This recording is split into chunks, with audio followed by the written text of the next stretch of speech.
might be a timer thing. Put it on. Yeah, he can start it It's back. supposedly going, we'll see. Okay.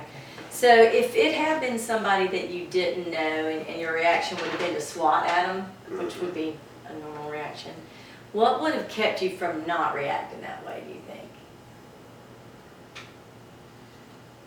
I don't know. I mean, if it's a personal stranger, I don't know if I would have swatted, but I would have backed off and let them know that, you know,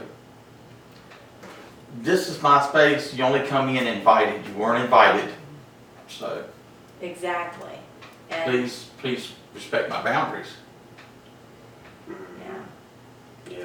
you guys are like hitting on all the things that that TIPA teaches. So people with dementia don't really have that, right? They don't have that option because people are in their space to give care, right? So it can be really hard for them.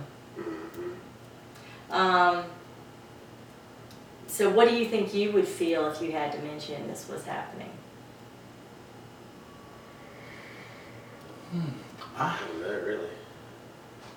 I feel like maybe that if the caregiver was more verbal in the fact, letting you know what was about to happen, maybe you would feel more comfortable. But again, with dementia, not knowing how that person's going to react anyway in any That's what I'm circumstance. thinking. I don't know how I would react if I'm in early stages of dementia or whatever. Right. You know, in that regard, But you're exactly right. That goes probably the approach to her. You know, going approach back to and the doing another patient. 2 pieces. Mm-hmm. Yeah, I mean, that's what, if they had gone through those other steps, it may have been less. Sorry. Sorry. That would have been less startling, right? Exactly. If they had done the verbal and had Certainly. done the, you know, Mm-hmm. gotten permission to come into your space. Right. Yeah.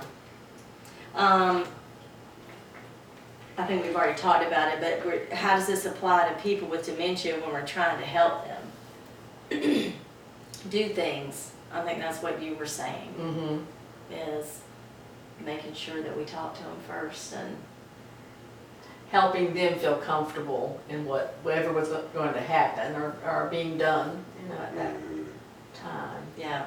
and you're not automatically going to jump into someone's personal space without coming up to them, introducing yourself, Right. Having the care initiating to the know. conversation. Right.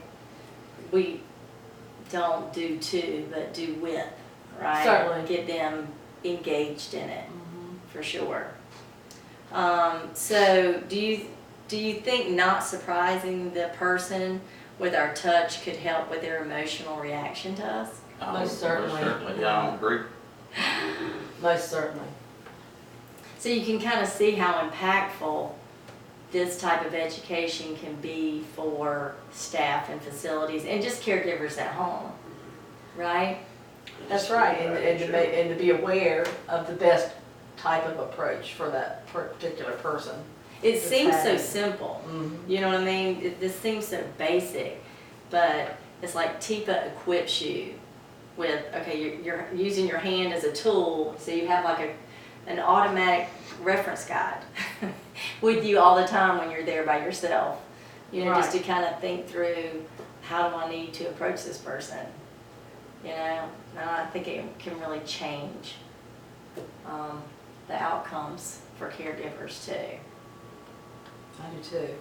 And that first, even the caregiver's first response, or to just watch the behavior of that patient at the beginning, or walking in for the first time, seeing that particular patient, would be, like you said, those first steps of seeing or approaching and touching, or however they feel like they should be with that person.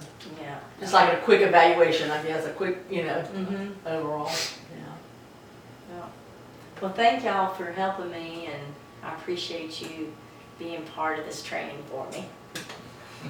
You are welcome.